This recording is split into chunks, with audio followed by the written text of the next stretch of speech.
How's it going, Steven? I'm coming to you live from my wife's office. This is a little bit of an upgrade for me. Yeah, man. I mean, I'm sure that her office is much nicer than yours. I'm live from my office here in There, Nashville.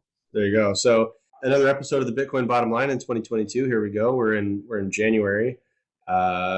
Big news right now around the world. Um, El Salvador still stacking. Uh, Bukele, I think, is trying to get the name of the country. Like El Hadlador. He's trying to change it to El Hadlador. But let's back up. I have a question that's been burning on my chest for a while, and I really need to get you to explain this to me so I can really understand how this affects things. Talk to me a little bit about the macro overview of what we're seeing with the bond market, because that's sort of like a primary indicator of change, right? Isn't that sort of something that happens first? Is the Fed purchasing and issuance of the treasuries and like the splits between the 2 and the 10-year? There's all these things that I see people talking about. It's a little over my head. Why don't you, as an expert, why don't you get us into that?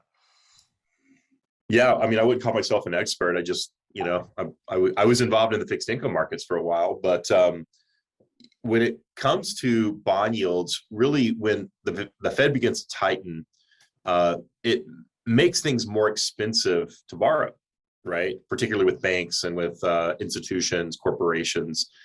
We've been in a massive quantitative easing cycle for the last 12 years where yields have gotten lower and lower and lower and lower. And that's not necessarily a good thing, right? When you look at some of the companies that are out there, there's a lot of companies that should have gone bankrupt in the last 12 years that didn't, because investors were looking for places to put their money that had yield. And if you look at some of the bigger institutional investors like insurance companies and pension funds, they actually have to have a certain amount of yield, a certain amount of their assets in fixed income for safety. So a lot of these large institutions will continue to push yields down for companies that are issuing debt that probably should go out of business. Sears survived longer than it should have. Toys R Us survived longer than it should have. Nordstrom, I can't believe, still has their doors open. They can't even get credit to buy inventory. And really, it's because they're able to borrow at such low rates.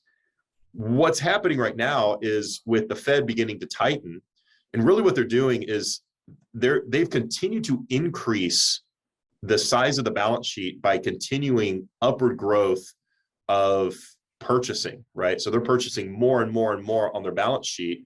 And now they're tapering off that purchasing cycle so that they're not going to increase their balance sheet anymore by the end of March. So I think the markets are finally starting to price that in, which is called tapering. What they haven't priced in yet is interest rate hikes. The Fed has really mentioned 3 potential rate hikes this year, which means that they're going to increase short-term rates. Mm-hmm. Some have come out, like Goldman Sachs and JP Morgan predicting 4 to 7 rate hikes, which I think is impossible. But really what's going to happen is with the 10-year going to 188, and previously it was down around 1%, that's just enough to cause the refinance rates for borderline companies, junk bond issuing companies, to be able not to afford their debt service, meaning they can't afford the interest payment on their new debt, and they're always having to refinance. It's sort of like, if you make a major purchase. Let's say you're living paycheck to paycheck and you make a major purchase on a credit card, and then you got an offer in the mail. And like, I'm just going to transfer that over and pay 3% to do that. Then I'm going to transfer it over again. Then I'm going to transfer it over again. And you keep pushing that forward each time you're paying 3%. Well, what if you have to pay, 5%? Or even worse, you're paying a 3% transaction fee, but you're also paying an additional 2 to 3%, depending on what the size of the purchase is. You may not be able to afford it. So right? the ball's not getting any smaller as it's rolling. The debt ball is not getting any smaller as it's rolling. They're only able to shave off the outside edge, which is just the interest as it accumulates, right? So that's all they're able to pay. So I understand that part, I guess. But who's the Fed buying? Like, where is the buying coming from with the bonds? Who's selling the bonds who's selling 10-year treasuries and stuff like that, and who's Well, buying them. Like, where's the U.S. government, the Treasury Department. So what's right? happening is the U.S. government, the Treasury Department, they're issuing debt to pay for government spending. Mm-hmm. Nobody else is buying it, so the Fed is having to step in and buy it to keep rates down. But if the Fed stops buying, then that means there's a little bit more open market for treasuries and for debt, meaning that like China might say, yeah, I don't want to buy anymore, I'm out. Other countries that hold a lot of U.S. treasuries Mm-hmm. are going to, and already, by the way, are saying that they're not increasing their purchases as the Fed is increasing its. So if the Fed, who's the lender of last resort, stops buying, then Mm-hmm. market pressure pushes yields upward. So all of these spending programs, I mean, we've had massive amount of spending programs coming out of the current government just in the last year. Mm-hmm. So it's going to be very difficult to pay for those spending programs, and the debt on them is going to be even higher. Because as the debt service on them is going to be even higher because interest rates are higher. Right. So let's say it's $30 trillion of national debt. So if that like we're talking about a raise that's going to be a quarter of a point or an eighth of a point or something like that, theoretically at first, right? That's typically the way that they do it. So that every little ratchet on that big of an amount, there's not enough gross income to take that down to go past the level of just debt servicing. That's the issue. That's why our national debt just keeps accelerating, right? Yeah, that's right. It's funny because everybody says, we as taxpayers are having to foot the bill. Well, we're actually not. We as taxpayers are covering the debt service, the interest payments. So we're not even covering the bill. We're just keeping it warm, effectively. Yeah, that's exactly what we're doing. But if you look at the size of the Fed's balance sheet over the last year versus the size of People's Bank of China, for instance, we've doubled. They have stayed flat. So they're not increasing purchasing. Only we are, and some other countries are as well to keep up. But I find that really interesting. Yeah, because I think the thing is that a lot of people, especially Bitcoin people, tend to sort of oversimplify things and say, oh, they're just printing all this money. But it's a lot more of a triangle trade than that, right? Because they have to borrow, and then there's issuance, and then there's like this sort of debt service that goes, and then there's spending and there's lending. And the sort of spending lending thing, I think, is where a lot of people lose it. And I was watching something recently where somebody said, every time you buy a house, you're actually creating more money because the banks are so tapped out that they're just borrowing money through LIBOR or whatever. But it's not even LIBOR anymore, right? Because LIBOR is not. So what's the new measure of the sort of interbank, or the Bank of America is going to borrow from the Fed or borrow from the Treasury or whatever? Like who's borrowing money from who, and like what's the order of business there? Yeah, well, so let's educate the Bitcoiners so they can get it right when they're shitposting on Twitter. So when I used to be involved in structured products, which think about it as structured debt products, right? Like asset-backed securities, mortgage-backed securities, things like that. A lot of structured debt products are tied to LIBOR, and they always have been traditionally. So maybe talking a little bit more in your language. Right. One structured product that's tied to LIBOR is auto showroom paper. Right. And that is slowly going away for a new standard that's really being developed here in the US. But when it comes to banks and borrowing, there's a lending window if you're a member of the Fed, and that lending window is that Fed funds window. And that's essentially the rate at which the Fed will lend overnight to a bank. So the bank is getting cheap money in, and then the idea is that they're going to like lend out to their customers to get things like cars and mortgages. Now, this is even a bigger problem, right? We've seen in the last 2 years housing prices go up pretty astronomically, and a lot of that has to do with number one, just low interest rates. 30-year mortgages are typically tied to 10-year treasuries.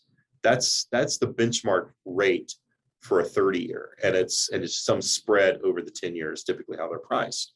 But more importantly, the banks price the spread based on their overnight lending window, which is what the Fed sets. So if the Fed begins to hike rates, let's say there's 4 rate hikes, okay, that's a 1% increase in the window, and it's not 1-to-1 to spread. So, roughly, if the overnight rate goes to 1%, then you're probably looking at maybe 1.75 to 2% spread to the 10-year.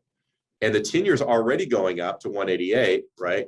So all this, all these cheap mortgages that people were getting at like 2.5, 2.75, I actually think that those are going to go back up to about 3.75, all the way up to 4.5. Okay, so that's devastating to a lot of people, because housing affordability is not only tied to the price of the house itself, but the rate at which you can borrow.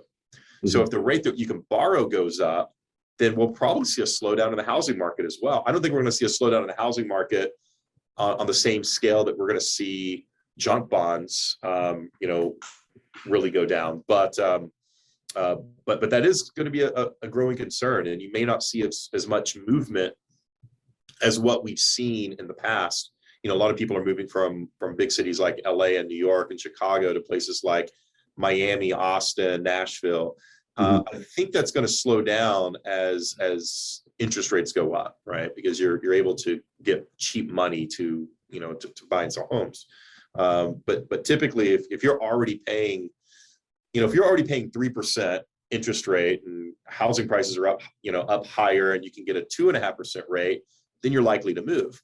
But if you're paying, 3% or 2.5%, which is what a lot of people are paying now, and then all of a sudden rates go up to 4%, and house prices are also going up, then people probably aren't willing to move, right? Because now their cost has just gone up. Yeah, and it's cost on something that's very expensive, because a house effectively is the most expensive thing you own, unless you're some Bitcoin whale or something like that, or like a Van Gogh collector. So when you're buying a house, it's usually 5 to 10 times your income, right? So you can't really just throw another 20 or 30% at it, because that's really that 20 or 30% that you have, especially for a first time home buyer, you've been saving that. And I think that's where it's that interesting market making, where somebody desires something, right? And so that pushes the price up, but then that desire drops. There's less people to absorb that thing as it drops, then it drops faster. So there's this really interesting sort of fluctuation between, that market buyer and then the market seller, and the spread widens in terms of, when there's volatile things happening. So the spread really gets kind of wacky. And does that translate into the bond market as well? If there's less buyers, that means that the real return is going to be drastically different than the percentage of what the coupon is. And really what's happened, and this is a trend that's been happening for the last 12 years, is people go out more and more in risk, meaning you might be buying treasuries and then decide, well, treasuries aren't yielding enough, so I might want to buy maybe Apple stock. Apple bonds, right? Which gives you a little bit more yield. And they might say, well, maybe I'll buy some telecom. Maybe I'll buy cable companies. Maybe I'll buy retailers. And it was getting to the point over the last couple of years where rates were so low that people were saying, well, maybe I'll buy some of these Chinese real estate company bonds like Evergrande. Yeah. Portfolios, right? And I remember this back in 2007 and 8, right? When, right before, the financial crisis, everybody's like, well, rates are getting lower. I need to go out and risk a little bit. Maybe I'll buy these CDOs and some of these more exotic mortgage-backed security structures, or Greek debt, some of these things that give me a little bit more yield because I need it. And really the reason why you need that yield, right? So I'm going to explain something that I don't think a lot of people talk about in the Bitcoin circles, right? Particularly, if you want to get a little bit more technical, the reason why you want to go further out in risk to get more yield is because let's take insurance companies, right? Mm. You pay a premium, you pay a set premium to an insurance company, whether it's, auto, home, life insurance, really doesn't matter. Life is really the stickiest one here. And you pay the set premium and you have this set expected return, right?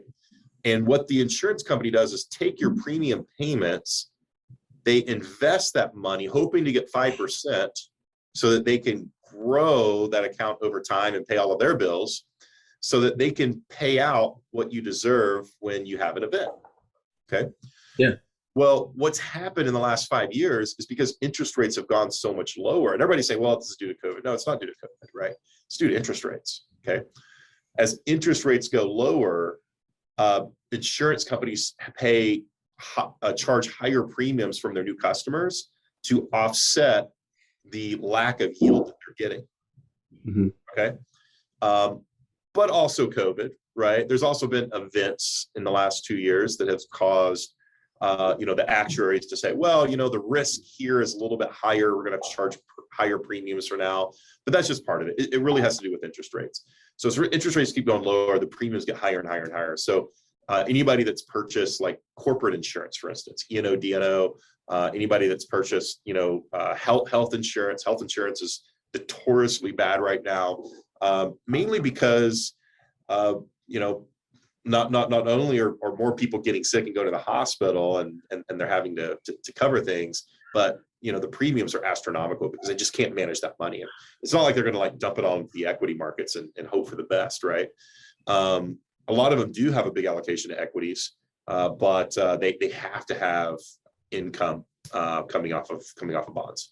Well, and that's one of the things that these people that are asset managers, right? They have to have a total, like a ratio, and people get boxed into these ratios. And so that's what you're saying is they go within that ratio. Let's say an 80-20 stock bond portfolio that is like the prescribed matrix for a lot of pension funds, that they're only allowed to have 20% of their allocation towards equities. So as Tesla or Apple or anything else shoots through the roof, then all of a sudden they have to buy more bonds to offset that, right?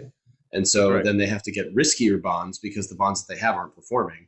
And so then there's like this oh God, what happens if it happens kind of vibe, where because the equity markets have shot up, it's actually created more risk in those asset pools, right? Because they've pushed more money into those riskier bonds, because they have to have 80% in bonds or something like that, right? So I think that's where like always try to, obviously here we are talking about Bitcoin, like at what point are we going to have Bitcoin be in that sort of mix, of it'll be allowable in certain types of pension plans or charity funds or whatever else, because it is, I think a lot of people, especially, obviously you and I, would much rather hold Bitcoin than a bond, just on a par basis. Just like, okay, here's $10,000 you can allocate towards Bitcoin in whatever portfolio you have, or here's $10,000 you can allocate towards a bond.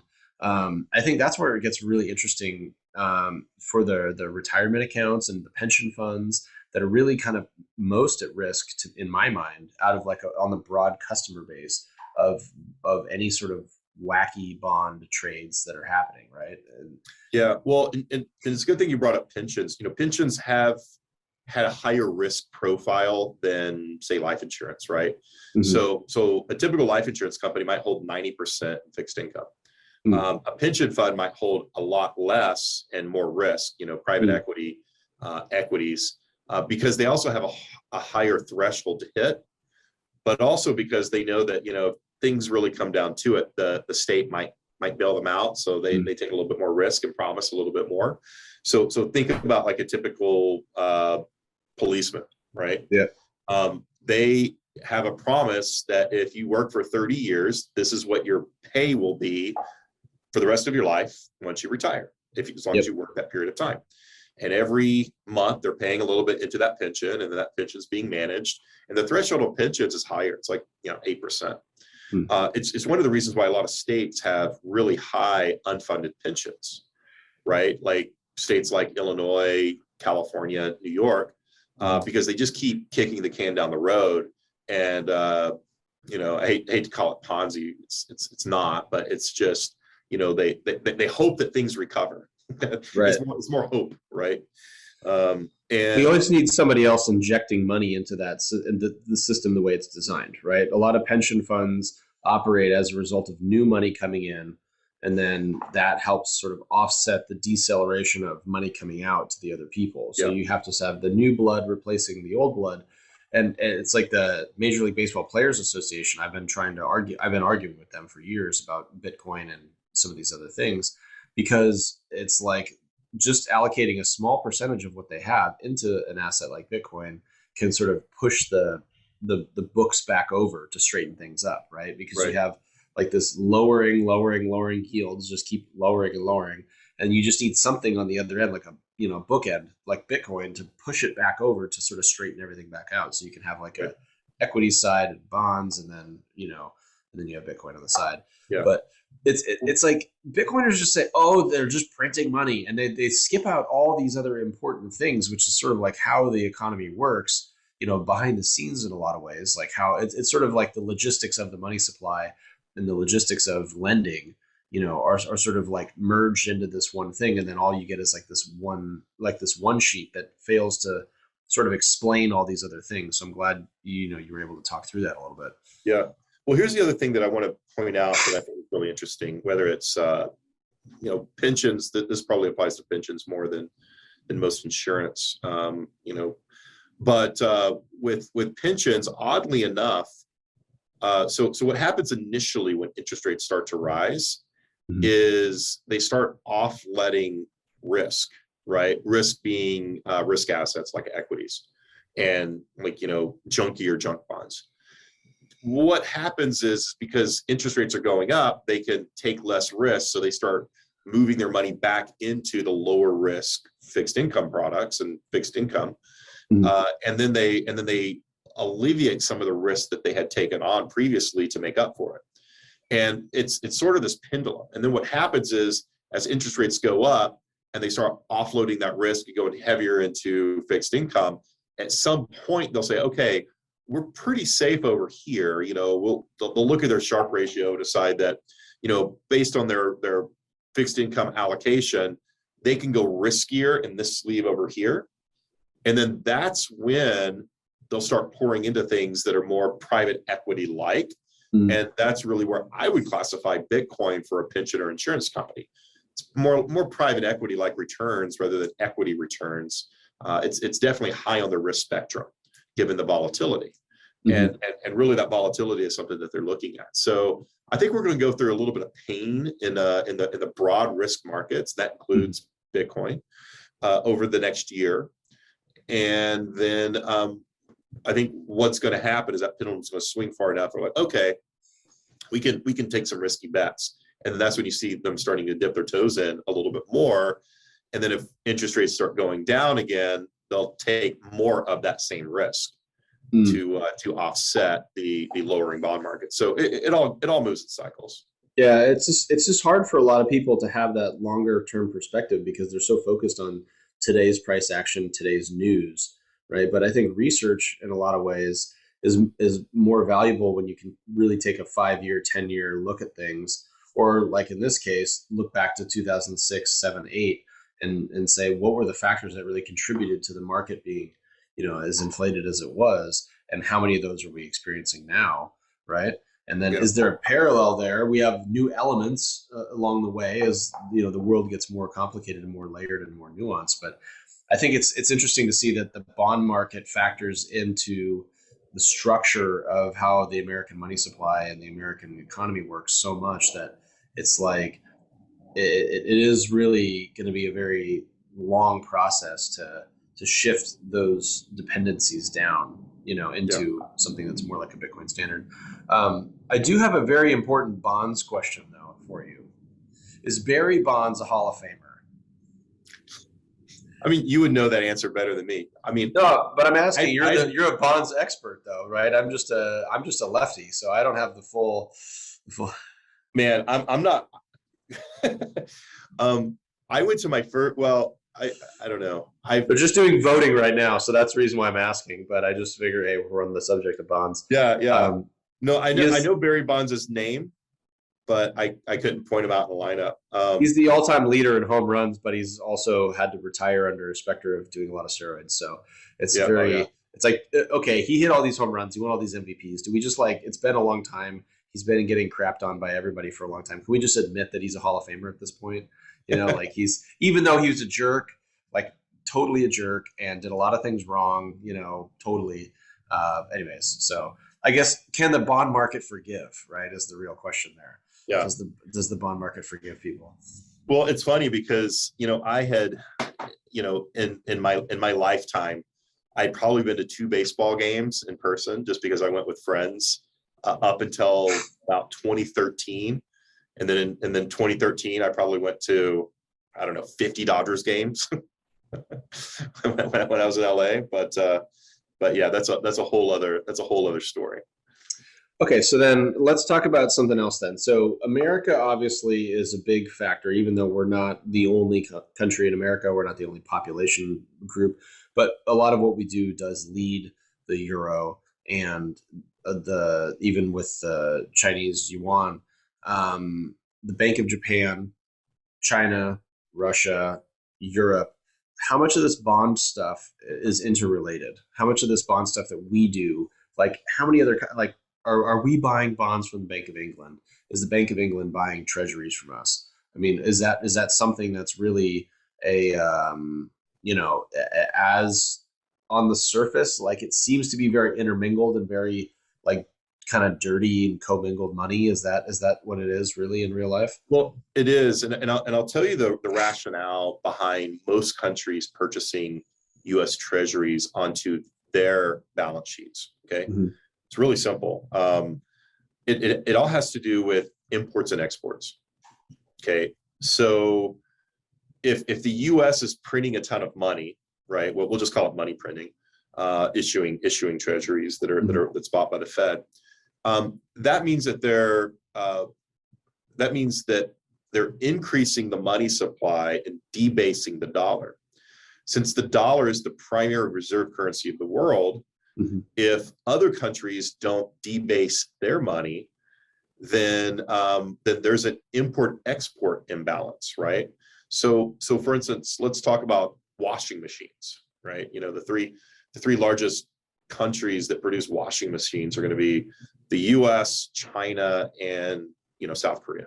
Okay, so if we're debasing our currency, then that means the cost of washing machines in the U.S. go up, but overseas they're going down, right? Because we're debasing it versus others.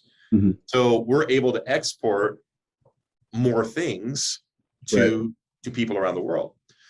So China and South Korea are now put in a position. They're like, okay, well, we want to export the products that we're producing and manufacturing, mm-hmm. then we're going to have to debase our currency. And the way to do that is by purchasing treasuries, right? So the more treasuries they purchase to their balance sheet, because they're not just going to go out and get dollars, they're going to get some yield for it, right? Mm-hmm. But they'll hold treasuries and buy those treasuries so that there's not an imbalance there, right?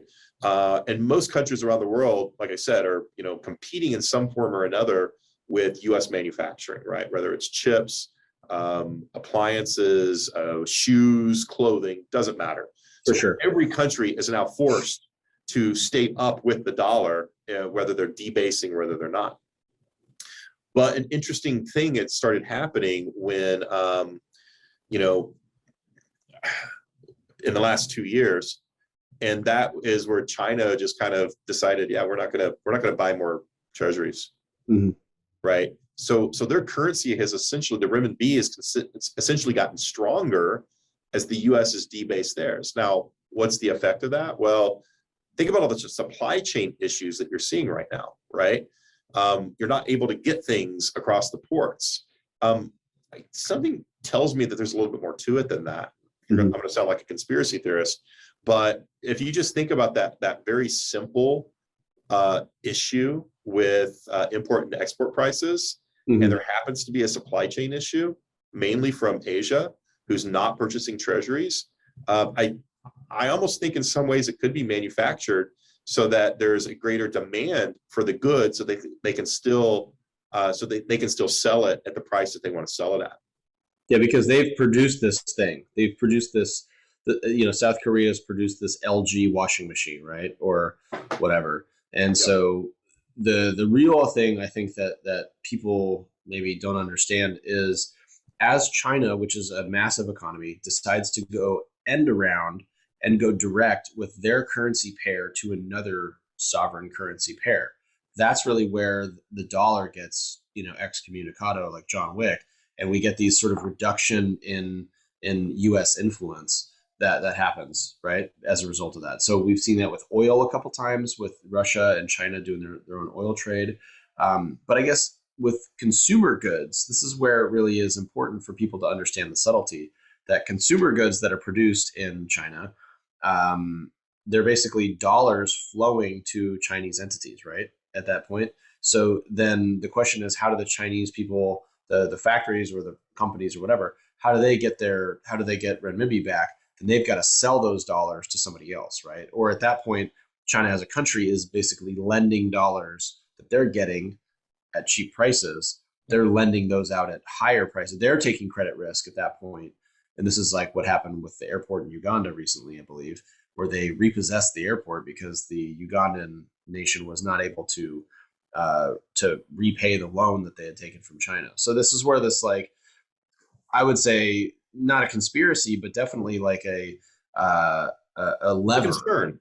Yeah, it's a concern, and it's definitely like a concern when you have countries that can basically lever up and they can take advantage of smaller countries that have no chance at getting low interest debt because they don't have an exportable good that America is going to want to buy a bunch of, right? And I think that's where the thing is if America is buying a bunch of your stuff, whether you're a small country or a big country, then you have to have a sort of dollar-based trade in those places, right? And if you don't have access to that dollar-based Amazon.com marketplace or whatever you want to call it, then, that's when these other countries are coming by and saying, hey, well, you can lever up with our currency or trade with us. We'll give you debt based on this, that, or the other. And, then they've sort of stolen that opportunity away in a way. It's funny because, like, I don't think a lot of people understand how the interrelation of the true world economy creates political pressure in very, like really fragmented ways. And we see that, I think, as Bitcoiners, because we're naturally skeptical, where we're saying, oh, well, we want to be sovereign. We want to have our control of our own stuff. And because we see how sometimes on a country level, you have countries that are getting things wrong on a central bank, with whatever they have going on. Certain currencies are melting down and stuff like that across the world. But then, other really big countries that can produce a lot, which means they can sell to other places because they have goods of value, or goods of low cost, or labor of low cost. So then you have the labor market in those places as a variable as well. So it's really like, it's funny for me to think that a lot of people they oversimplify everything to say, oh, well, this is all Jerome Powell's fault or something like that, because it's really so much more complicated than one guy, because there's all these factors. It's a geopolitical, economical game theory, all kind of spinning at the same time, Yeah. And I can't remember if it was on Peter McCormick's show or whether it was just him and I having lunch.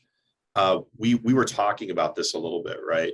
Where what's happening in China, what I'm seeing in China is that, the biggest opportunity for China right now is to have a strong currency, right? If their biggest competitors are debasing their currency and they remain strong and can afford to keep it strong, then guess what? Other countries are going to start to hold renminbi, and they're going to start to transact in renminbi, and that's going to create more base pairs. Right. Yep. Right now, every currency has a dollar base pair for the most part. Right. A lot of them have GBP base pairs. A lot of them have euro base pairs. Very few have renminbi base pairs. Right. But as they do more and more business and they have a strong currency, it's like, okay, if you're Uganda and you've got massive mining operations, for instance, and you're producing something, and then you're selling it for a currency would you rather sell it for a currency that's constantly being debased, or would you rather sell it for a currency that's staying strong? It's no different than us as Bitcoiners saying, hey, I'd rather own Bitcoin. There's only 21 million, right? Right. And I think that's holding a currency that is, that can just be devalued more.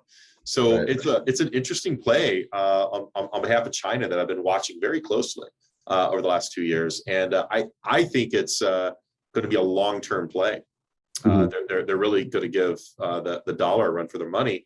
It's also one of the reasons why I believe that China expelled all the miners is because, if this is their play, then their only competition is Bitcoin.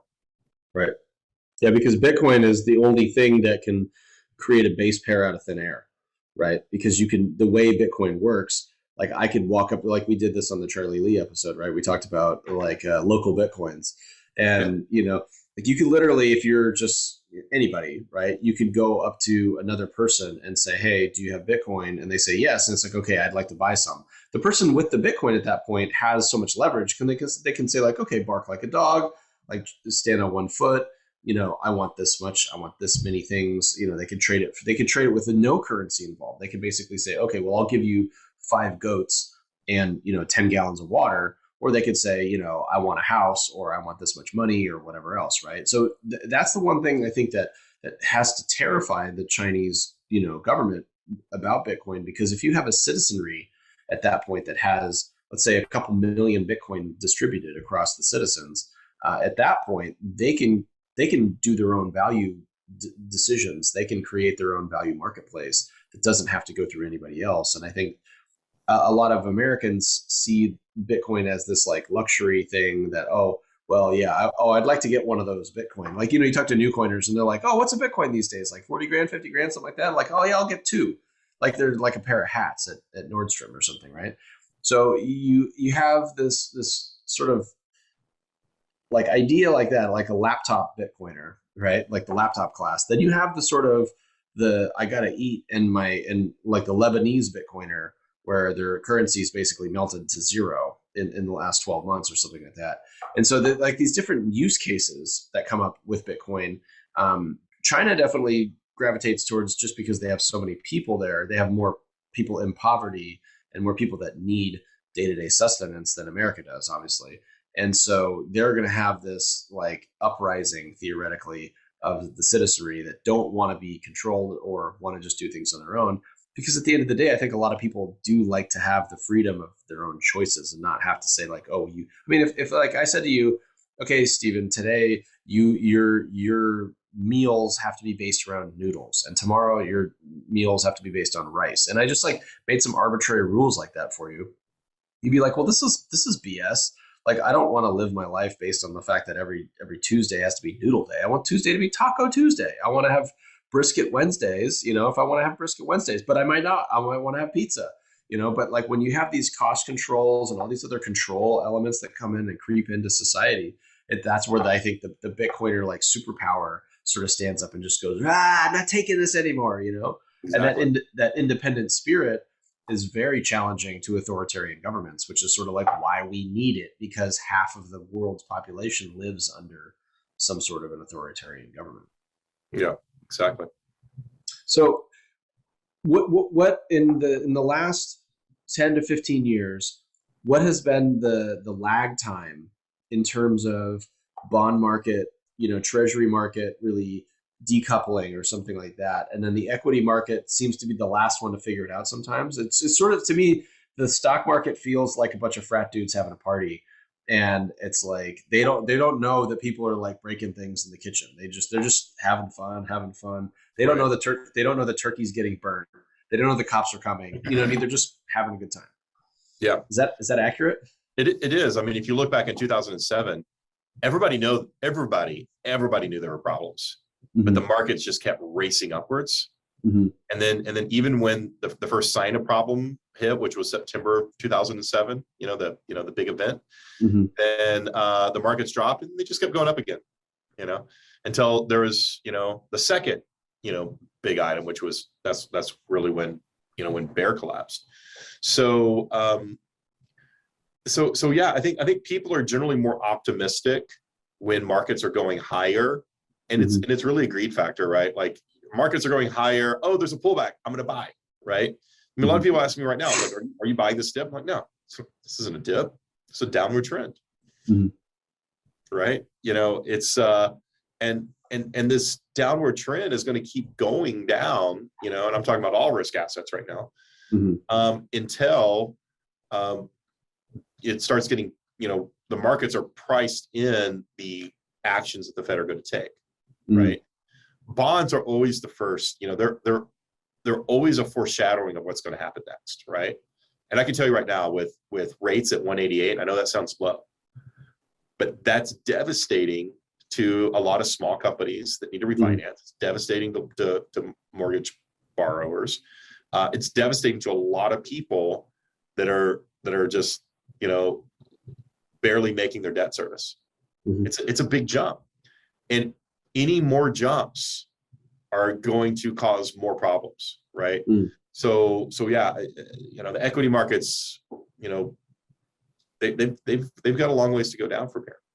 So the best move, I guess, in a lot of ways, is to sort of really assess all the different things that are in your portfolio to say, if something moves 10 to 20% underneath me, you know, like, is that going to affect me to such a way that I have to maybe make a move before that happens, right? I think that's kind of the way that, like, in terms of managing risk, you have to sort of say there's a coefficient there of being able to sleep at night, you know, worrying that you're holding at the top, you know, even if your cost basis is low.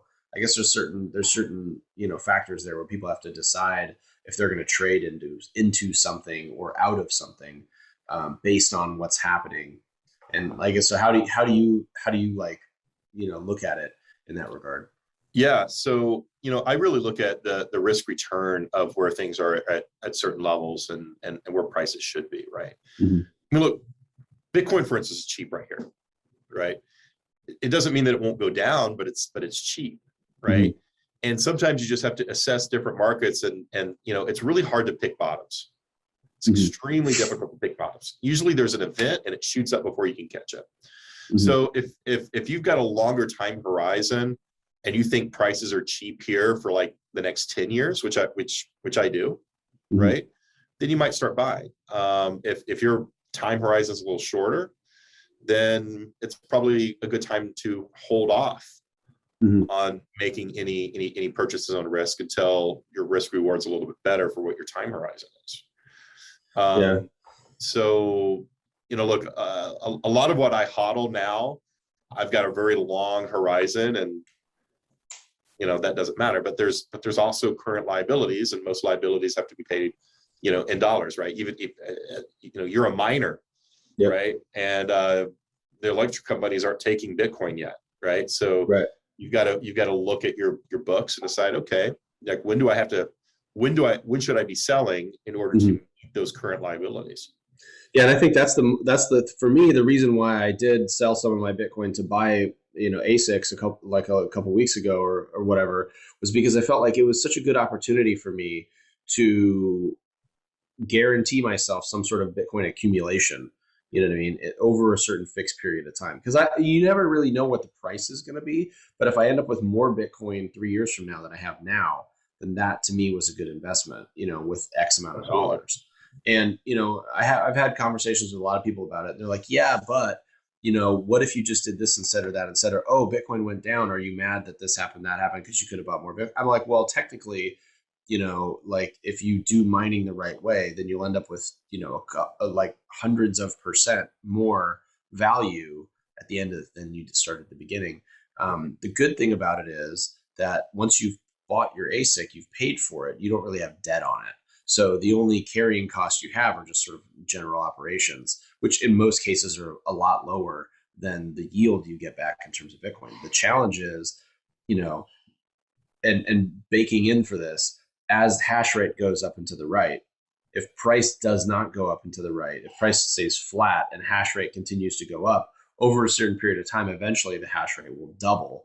And if price doesn't go up a certain factor along that time horizon, whether that's 3 years from now or whatever else, then that's really where it's interesting, especially now with, you know, we didn't really have time to get to this, but with Intel announcing that they're going to do a new ASIC, The question is, how much more ASIC supply will there be, and how many more people will be coming online that haven't come online? People like myself that suddenly have, a couple petahashes or whatever.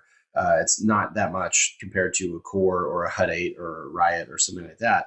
But it is significant if there's a lot of me. It's like the equivalent of like DCA army, right? So you have all these people buying $10 worth of Bitcoin a day, and eventually that creates a floor, because that churn of how many people are buying Bitcoin, and the same result, how many people are going to be buying ASICs. So if ASIC prices stay high and hash rate, and they stay online, hash rate's just going to keep going up over time. And so that's going to present a very big challenge. So then the real nuance there is, how cheap is your operation to maintain? Just like how cheap is your debt, right? As a bank or something like that. So yeah, time will tell. We'll have to do a visit to the oil field at some point and show you guys what's going on. Yeah, I can't wait. Cool. Well, Steven, thanks for the I would say the lesson, probably like a 301 lesson today, like a high level 201. Cool. Yeah. Higher level, overview of the bond interconnectedness and stuff like that. I am going to be stacking when I can, but I'm with you. I'm very cautious about the price action right now, so I'm just going to be, just trying to make sure that all these other things are in order. As the market the broad market gets wonky, because I think the bond market has spoken, I guess, in that regard. Bond market's spoken. Patience is key. And more importantly, if you're in the space, build. It's a good time to build. Yep. Yeah. All right, man. Because when things recover, and if you've been building, good things are going to come. Yeah, that's when all the leverage really benefits you, I guess. The leverage of the work, on the lower end, accumulation and stuff like that. Exactly. All right, Steven. Well, thanks for joining me on another episode of the Bitcoin Bottom Line. It's been great. I feel like I haven't seen you in forever, so we got to get together at some point. I know we have Miami 22 coming up. Yeah, but we got to get together before that. Maybe Austin. Maybe next time you're in Austin, I'll meet you there. We'll figure it out. Awesome. All right. Yeah, thanks, buddy. See you.